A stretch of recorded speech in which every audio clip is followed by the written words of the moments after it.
Chapati chicken gravy எப்படி செய்யலான்னு பார்க்கலாம். சப்பாத்தி மாவு எடுத்துக்கோங்க. தேவையான அளவு உப்பு, அரை ஸ்பூன் சக்கரை போட்டுக்கோங்க. ஆயில் வந்து சூடு பண்ணி ஊற்றிக்கோங்க 2 டேபிள் ஸ்பூன்.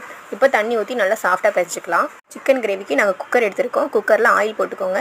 அதில் பட்டை, லவங்கம், கிராம்பு, பிரிஞ்சி இலை, 1 ஸ்பூன் சோம்பு, 2 பெரிய வெங்காயம் போட்டு வதக்கிக்கலாம். நல்லா வதங்கினதுக்கப்புறம் 2 தக்காளி இல்லை 3 தக்காளி போட்டு நல்லா வதக்கிக்கோங்க. ரெண்டுமே நல்லா வதங்கினதுக்கப்புறம் இஞ்சி பூண்டு பேஸ்ட் 2 ஸ்பூன் போட்டுக்கோங்க. மஞ்சத்தூள், தேவையான அளவு உப்பு, அப்புறம் வாஷ் பண்ணி வச்சுருக்க சிக்கன் எடுத்து போட்டுக்கலாம். இப்போ சும்மா மூடி வச்சுருங்க 10 மினிட்ஸ்க்கு.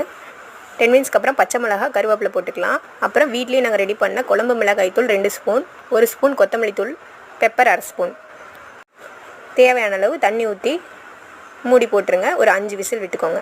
கிரேவி கன்சிஸ்டன்சி வரதுக்காக தேங்காய் பொட்டுக்கடலை அரை ஸ்பூன் சோம்பு போட்டு அரைச்சி ஊற்றிக்கோங்க. ஒரு கொதி வந்தது கொத்தமல்லி தழை தூவி இறக்கிக்கலாம். அவ்வளோதான், சூடாக சாஃப்டாக சப்பாத்தியும் சிக்கன் கிரேவி ரெடி. நிறையா மசாலா போட்டு செய்யாமல் இப்படி செஞ்சு பாருங்கள், பிடிக்கும்.